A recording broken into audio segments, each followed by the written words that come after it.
Hello comrade family. So here I am Lara Fatima. I hope you are doing well. So यहाँ पर आज के video में हम स्टार्ट करने वाले हैं second year BCom semester third का आपका बिजनेस लॉ जो सब्जेक्ट है उसका फर्स्ट टॉपिक फर्स्ट यूनिट। ठीक है। सो यहाँ पर हम देखेंगे डेफिनेशन। सो अगर आपने प्रीवियस वीडियो देखी है जिसमें मैंने आपको सिलेबस बताया था कि आपका बिजनेस लॉ का क्या सिलेबस है, क्या क्या टॉपिक्स हम कवर करने वाले हैं, सो उसमें आपको पता होगा कि आपका फर्स्ट टॉपिक जो था वो था डेफिनेशन का। उसमें बहुत सारी डेफिनेशन आपको गिवन थी, वो सारी डेफिनेशन हम यहाँ पर एक एक करके डिस्कस करने वाले हैं। ठीक है। सो आज की वीडियो में हम कौन कौन सी डेफिनेशन डिस्कस करेंगे वो देख लेते हैं। First one is meaning of accounting standard, auditing standard, books of account, deposit, financial year and foreign company. ठीक है। सो आज की वीडियो में ये सारी डेफिनेशन हम डिस्कस करने वाले हैं एंड जो फर्दर डेफिनेशन है वो हम नेक्स्ट वीडियो में डिस्कस करेंगे। सो स्टार्ट करते हैं एंड देखते हैं सबसे पहले मीनिंग ऑफ अकाउंटिंग स्टैंडर्ड से कि अकाउंटिंग स्टैंडर्ड्स क्या होते हैं। बहुत अच्छे से समझना है, बहुत ध्यान से समझना है। बिजनेस लॉ का आपका जो मेन पॉइंट है डेफिनेशंस का, सारी चीजें जो बेसिक्स हैं वो आपको समझ में आनी चाहिए। ठीक है। सो फर्स्ट पॉइंट जो है हमारा accounting standard. The companies act define accounting standard in section 2(2) as under accounting standards means standard of accounting or any addendum thereto for companies or class of companies referred to in section 133. So देखो, according to Companies Act and accounting standard section 2(2) के according क्या बोला है कि accounting standard क्या है। देखो, मैं लिखने का तरीका आपको बता रही हूँ कि अगर आपको अकाउंटिंग स्टैंडर्ड के बारे में लिखना है तो यहाँ पर ये जो सेक्शन आपको गिवन है ना, अकाउंटिंग स्टैंडर्ड इन सेक्शन 2(2), ये जरूर से लिखना है। अगर आप ये मिस करोगे तो आपके मार्क्स इसमें कट सकते हैं, और अगर आप सेक्शंस लिखते हो तो आपको बहुत अच्छे मार्क्स मिलेंगे। तो अगर आप ये मतलब एक लाइन भी लिख रहे हो ना अकाउंटिंग स्टैंडर्ड की, तो आपको सेक्शन वहां पर मेंशन करना जरूरी है। ठीक है। बिजनेस लॉ या कंपनी लॉ का यही है कि अगर आप सेक्शन वहां पर अच्छे से जो भी सेक्शन लिखा हुआ है उस सेक्शन का आप लिखते हो देन आपको उसमें अच्छे मार्क्स मिलेंगे। ठीक। सो ये पॉइंट नोट करना है। सो यहाँ पर अकाउंटिंग स्टैंडर्ड के बारे में क्या बोला है कि अकाउंटिंग स्टैंडर्ड मीन्स ये है कि जो भी अकाउंटिंग है उसके स्टैंडर्ड्स क्या होते हैं या उसके एडेंडम देयर टू क्या है कंपनीज के या क्लास ऑफ कंपनीज के, कि कोई भी सेम तरीके की कंपनीज है या क्या क्लास है कंपनीज का, वो यहाँ पर रेफर किया गया है सेक्शन 133 में। In other words accounting standard mean authoritative standard for financial reporting. अगर हम बोले अकाउंटिंग स्टैंडर्ड क्या है, अकाउंटिंग स्टैंडर्ड का मतलब है एक ऑथोरिटेटिव स्टैंडर्ड जो फाइनेंशियल रिपोर्टिंग के लिए होता है। ठीक है। These standard specify how transaction in other events are to be recognised, measured, presented and disclosed in financial statement. अब देखो ये स्टैंडर्ड करते क्या है, ये स्टैंडर्ड बताते हैं कि कोई भी ट्रांजैक्शन हुई, ठीक है, कोई भी इवेंट हुआ, ट्रांजैक्शन पता है ना, ट्रांजैक्शन क्या होती है, जैसे कोई भी सेल परचेज है, ठीक है, सेल परचेज है तो ये हमारी ट्रांजैक्शन हो गई। ठीक। ट्रांजैक्शन में क्या होगा भाई, आपने जो चीज खरीदी वो आ जाएगी एंड अगर आपने कैश पे किया है तो कैश चला जाएगा। ट्रांजैक्शन हो गई। ठीक है। या कोई इवेंट हुआ तो उसको किस तरीके से रिकॉग्नाइज करना है, कैसे मेजर करना है एंड किस तरीके से उसको प्रेजेंट करना है और किस तरीके से फाइनेंशियल स्टेटमेंट में उसको डिस्क्लोज करना है, ट्रेडिंग P&L या बैलेंस शीट में किस तरीके से उसको शो करना है। ठीक है। सो ये चीज जो है ये हमारा कौन स्पेसिफाई करता है, जो भी स्टैंडर्ड बने हुए होते हैं। The definition of accounting standard is exhaustive as time to time central government can add standard as per requirement of different type of companies। तो देखो अकाउंटिंग स्टैंडर्ड की जो डेफिनेशन है वो एग्जॉस्टिव है क्योंकि टाइम टू टाइम ये change होती रहती है। ठीक है। सेंट्रल गवर्नमेंट जो है वो स्टैंडर्ड उसमें ऐड करता रहते हैं, जैसे रिक्वायरमेंट होती है, जैसी जैसी जरूरत होती है वो उसमें ऐड करते रहते हैं अलग अलग कंपनीज के हिसाब से। ठीक है। तो इसकी ऐसा नहीं है कि कोई एक फिक्स्ड डेफिनेशन है। ठीक है। सो आई होप समझ में आ गया होगा अकाउंटिंग स्टैंडर्ड क्या है। ठीक है। एक स्टैंडर्ड बनाए जाते हैं कंपनीज के लिए एंड किस लिए बनाए जाते हैं, ताकि जो भी ट्रांजैक्शन है उसको फाइनेंशियल स्टेटमेंट में किस तरीके से शो करना है, कैसे दिखाना है। ठीक है। आई होप क्लियर हो गया होगा। देन नेक्स्ट डेफिनेशन हम देखते हैं meaning of auditing standards. Auditing standards क्या है। The Companies Act define auditing standard in section 27. बहुत ध्यान से देखना है section 27 में. As under auditing standard means standard of auditing or any addendum thereto for companies or class of companies referred to in subsection 10 of section 143. Section 143 के subsection 10 में यहाँ पर given है कि auditing standard का मतलब क्या है, जो standard auditing के लिए बनाए गए हैं, ठीक है, कंपनीज के लिए या क्लास ऑफ कंपनीज के लिए. ठीक, whenever an independent examination of financial information is carried out for any entity. Entity means कि कोई भी एक बिजनेस ऑर्गेनाइजेशन है, ठीक है, वो हो गई एक एंटिटी. अब यहाँ बोला है जब भी कोई एक इंडिपेंडेंट एग्जामिनेशन होता है, ऑडिट का मतलब क्या है, एग्जामिनेशन चेक करना, ठीक है.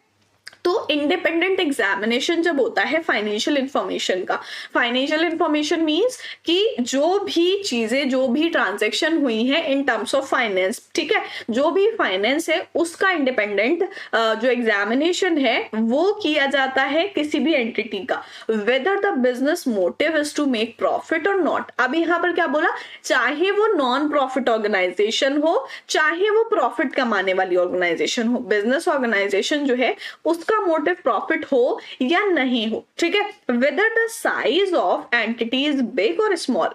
जब यहां पर बोला है कि बिजनेस एंटिटी जो है चाहे वो बड़ी हो या छोटी हो, स्मॉल कंपनी हो या बड़ी हो, ठीक है, और even if the entity has any legal form the auditing standard as prescribed will be applicable. अब चाहे उसमें एंटिटी जो है कोई लीगल फॉर्म में हो, बट ऑडिटिंग स्टैंडर्ड जो है, जो प्रिस्क्राइब्ड है, वही एप्लीकेबल होंगे. इट मीन्स अगर हम सिंपली बात करें तो जो इंडिपेंडेंट एग्जामिनेशन यानी कि जो ऑडिटिंग है वो सब पे एप्लीकेबल है, चाहे जो फर्म है, जो बिजनेस ऑर्गेनाइजेशन है वो बड़ी हो या छोटी हो, प्रॉफिट कमाने वाली हो या ना कमाने वाली हो, ठीक है. सो ये चीज मैटर नहीं करती कि बिजनेस ऑर्गेनाइजेशन बड़ी है या छोटी है, वो प्रॉफिट कमा रही है या नहीं कमा रही है, ठीक है, एंटिटी कैसी है, उन सब पे ये एप्लीकेबल होता है. ऑडिटिंग स्टैंडर्ड समझ में आ गया. सिंपली क्या है, independent examination of financial information. इतनी चीज अच्छे से समझ लो, ठीक है. ऑडिटिंग समझ में आ जाएगा, independent examination of financial information. Then next हम देखेंगे, नेक्स्ट डेफिनेशन है meaning of books of account. Books of account क्या होती है, सिंपली नाम से समझ में आ रहा है, बुक्स ऑफ अकाउंट, जो भी अकाउंट्स है उसकी जो बुक्स होती है, ठीक है. So the Companies Act define books of account in section 213. Companies Act के कौन से सेक्शन में डिफाइन है, 213 में, ठीक है. As under books of account include records maintained in respect of. जो भी रिकॉर्ड है किसी भी कंपनी के वो मेंटेन होते हैं किस रेस्पेक्ट में, वो सारे टॉपिक्स हम देखेंगे. First is all sum of money received and expended by a company and matters in relation to which the receipt and expenditure take place. अब देखो रिकॉर्ड कब बनाए जाते हैं, कब मेंटेन होते हैं. फर्स्ट आपको गिवन है जब सारी मनी रिसीव हो जाए एंड एक्सपेंड हो कंपनी के द्वारा, ठीक है, एंड किस मैटर में, matter in relation to which receipt expenditure take place. चाहे रिसीट हो चाहे एक्सपेंडिचर हो, बिजनेस फर्म जो है उसने चाहे खर्चा किया हो या उसको रिसीट रिसीव हुई हो, ठीक है, वो रिकॉर्ड होगा. Second, all sales and purchase of goods and services by a company. Company के द्वारा जो भी सेल की जा रही है, ठीक है, किसी दूसरे को बेचा जा रहा है या जो भी परचेज की जा रही है, गुड्स की खरीदा जा रहा है, वो सारी चीजें रिकॉर्ड होंगी गुड्स एंड सर्विसेज की.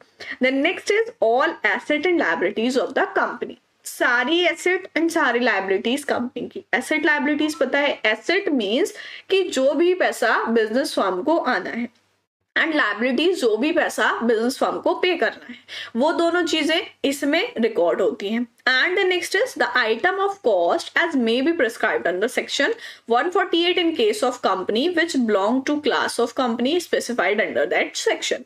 जो भी आइटम कॉस्ट के हैं यहाँ पर बोला है कि अंडर सेक्शन 148 में जो भी कंपनी होती है, ठीक है, जिस भी क्लास से वो बिलोंग कर रही है वो स्पेसिफाई है यहाँ पर इस सेक्शन में. And the next is books of account means a place where all financial information is related to a person और a business is recorded. देखो बुक्स ऑफ अकाउंट क्या है, सिंपली मीनिंग समझ में आ गया यहाँ पर. देखो बुक्स ऑफ अकाउंट का मतलब ये है कि जितनी भी ट्रांजेक्शन हो रही है वो सारे रिकॉर्ड उसमें मेंटेन किए जाएंगे, ठीक है. अब यहाँ बोला इसका मतलब है कि एक ऐसी प्लेस जहां पर सारी फाइनेंशियल इंफॉर्मेशन, चाहे वो किसी पर्सन से रिलेटेड हो चाहे बिजनेस से रिलेटेड हो, वो सारी वहां पर रिकॉर्ड होती है। ठीक है, Books of account are maintained as prescribed under Income Tax Act, Companies Act 2013 and GST Act, and for charitable organization as per provisions of Public Trust Act। अब यहाँ पर बोला है कि जो भी बुक्स ऑफ अकाउंट है वो मेंटेन किए जाते हैं किसके अंडर, जो भी एक्ट है सारे। यहाँ पर आपको एक्ट कौन से गिवन है, इनकम टैक्स के अंडर, ठीक है, कंपनीज एक्ट के अंदर, जीएसटी एक्ट, चैरिटेबल ऑर्गेनाइजेशन का, पब्लिक ट्रस्ट एक्ट। ठीक है, सो बुक्स ऑफ अकाउंट क्या होता है, बुक्स ऑफ अकाउंट होता है जहां पर बिजनेस ऑर्गेनाइजेशन की सारी फाइनेंशियल इंफॉर्मेशन रिकॉर्ड होती है। ठीक है, वो एक कौन कौन सी इंफॉर्मेशन होती है वो यहाँ पर हमने इस पॉइंट्स में देखा। ठीक है, कोई भी सेल परचेज होगी, रिसीट एक्सपेंडिचर होगा, वो सारा उसमें आ जाएगा। आई होप क्लियर हो गया होगा। द नेक्स्ट पॉइंट देखते हैं, मीनिंग ऑफ डिपोजिट। डिपोजिट क्या होता है? The companies act define deposit in section 231 as under. देखो कंपनीज एक्ट का जो सेक्शन 231 है उसमें डिपॉजिट को डिफाइन किया गया है। डिपॉजिट इंक्लूड, डिपॉजिट में क्या क्या चीजें इंक्लूड होती हैं, किस किस चीज को हम डिपॉजिट बोल सकते हैं। So first one is any receipt of money by way of deposit और लोन। कोई भी रिसीट रिसीव हुई है, ठीक है, मनी की, डिपॉजिट के तौर पर या फिर लोन के तौर पर, in any other form by a company, किसी दूसरी कंपनी से किसी दूसरे फॉर्म में, but does not include such categories of amount as may be prescribed in consultation with the reserve bank of India. बट वो इंक्लूड नहीं होती ऐसी कैटेगरी का ऐसा अमाउंट जो प्रिस्क्राइब्ड होता है कंसल्टेशन के लिए रिजर्व बैंक ऑफ इंडिया के साथ। ठीक है, इंडियन कंपनीज में raise capital by inviting deposit from public.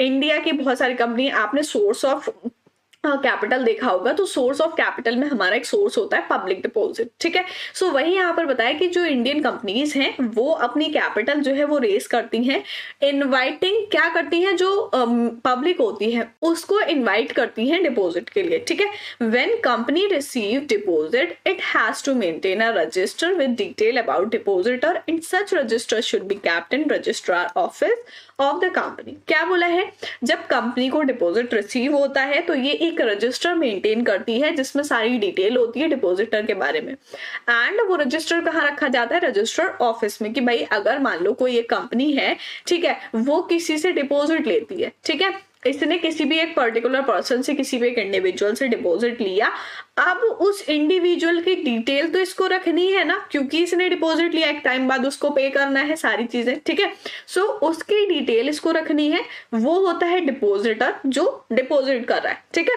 उसका रजिस्टर बनाया जाता है, वो रजिस्टर्ड ऑफिस में रखा जाता है। सो डिपॉजिट क्या है, समझ में आ गया। डिपॉजिट का मतलब एक अमाउंट ऑफ मनी जो कंपनी को दी जा रही है। ठीक है, एंड नेक्स्ट हम देखेंगे meaning of financial year. Financial year क्या होता है, बहुत ही सिंपल सा पॉइंट है फाइनेंशियल ईयर का। The companies act define financial year in section 241 में। ये हमने क्लॉज भी देखे थे कि कौन कौन से क्लॉज में गिवन है। 241 is under financial year in relation to any company और body corporate means. Financial year का मतलब किसी भी कंपनी से या बॉडी कॉर्पोरेट से क्या है। First one is the period ending on the 31st day of March every year. देखो हमारा जो फाइनेंशियल ईयर है वो, उसका मतलब क्या है कि 31st डे, यानी कि मार्च का जो लास्ट डे है, ठीक है, मार्च का जो लास्ट डे है उसको एंड हो रहा है, where it has been incorporated on after 1st day of April of a year. April में स्टार्ट होगा the period ending on 31st day of March of the following year, end following year के 31st day को end होगा। In respect where of financial statement of company और body corporate is made up, और इसी respect में financial statement बनते हैं। अगर आपने अकाउंट्स पढ़ा है, अकाउंट्स में क्या होता है, जो भी स्टेटमेंट बने होते हैं वो सारे फाइनेंशियल ईयर के अकॉर्डिंग बने होते हैं। इट मींस कि जो स्टार्टिंग डेट होती है उसमें वो होती है 1 अप्रैल, एंड जो लास्ट डेट होती है वो होती है 31 मार्च। ठीक है, सो 31 मार्च जो है वो लास्ट डेट है, एंड 1 अप्रैल जो है वो स्टार्टिंग डेट है। कि भाई 1 अप्रैल से जो आपका ईयर है वो स्टार्ट हो रहा है, एंड 31 मार्च को ईयर एंड हो रहा है। ठीक है। सो जो सारी चीजें होती हैं, फाइनेंशियल स्टेटमेंट होते हैं, वो इसके अकॉर्डिंग बने होते हैं। In India this 1 year period start from 1st April and ends on 31st March। Financial year की अगर हम बात करें तो 1st April को स्टार्ट होता है एंड 31st March को एंड होता है। This period in which income is earn known as financial year और फिस्कल ईयर। इस पूरे ईयर में, क्योंकि भाई पूरा फाइनेंशियल ईयर इसी को तो बोल रहे हैं, 1st April से 31st March, तो इस पूरे पीरियड में, इस पूरे 12 मंथ्स में जो भी इनकम अर्न होती है उसको हम फाइनेंशियल ईयर या फिस्कल ईयर बोलते हैं। ठीक है, समझ में आ गया? क्योंकि जो भी कंपनीज होती हैं, जो भी बिजनेस स्टेटमेंट होते हैं, वो सारे फाइनेंशियल ईयर्स पे बनाए जाते हैं। ठीक है। एंड दूसरा होता है हमारा कैलेंडर ईयर, जो हमारा 1st Jan से स्टार्ट होता है एंड 31st December को एंड होता है, उसको हम कैलेंडर ईयर बोलते हैं। ठीक है, तो जो भी अकाउंट्स की सारी चीजें वो फाइनेंशियल ईयर के अकॉर्डिंग होती है। एंड नेक्स्ट हम देखेंगे meaning of foreign company. Foreign company का क्या मतलब है? फॉरेन कंपनी मीन्स दूसरी country company. The companies act define foreign company in section 242 as under foreign company means any company or body corporate incorporated outside India। It means कि foreign company हम उसको कह सकते हैं जो कंपनी है, जो बॉडी कॉर्पोरेट इंडिया के आउटसाइड इनकॉर्पोरेट कर रही है। ठीक है, जैसे यहाँ पर फर्स्ट बोला है has a place of business in India whether by itself और थ्रू एन एजेंट फिजिकली और थ्रू इलेक्ट्रॉनिक मोड। इंडिया के बाहर इनकॉर्पोरेट कर रही है बट उसका बिजनेस जो है वो इंडिया में भी है। अब वो किस तरीके से है? बाय इटसेल्फ हो सकता है या फिर किसी एजेंट के द्वारा चलाया जा सकता है इंडिया में, या फिजिकली या इलेक्ट्रॉनिक मोड में चलाया जा सकता है। ठीक है, जैसे अगर हम कहें कि ये हमारा अमेरिका है, ठीक है, अमेरिका है एंड ये इंडिया है। ठीक, अब अमेरिका की कोई एक कंपनी है, ठीक है, वो अपना बिजनेस इंडिया में कर रही है, ठीक, उसको हम फॉरेन कंपनी बोलेंगे। Second is conduct any business activity in India in any other manner. किसी भी अदर मैनर में कोई भी बिजनेस एक्टिविटी इंडिया में कर रहे हैं तो उसको हम फॉरेन कंपनी बोलेंगे। This definition also include those foreign companies which are doing business in India through electronic mode by email, mobile, social media and otherwise.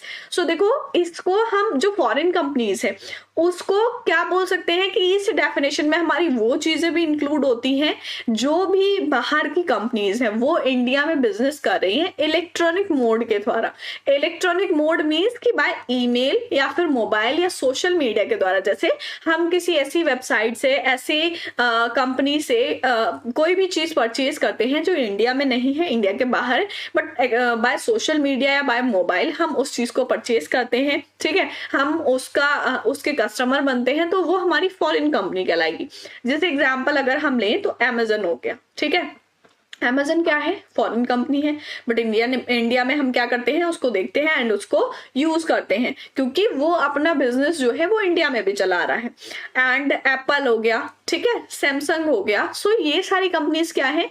ये जो है फॉरेन कंपनीज है बट इंडिया में भी वर्क करती है, तो इंडिया में हम इनको क्या बोलेंगे? Foreign companies. समझ में आ गया? क्लियर है सारी चीजें?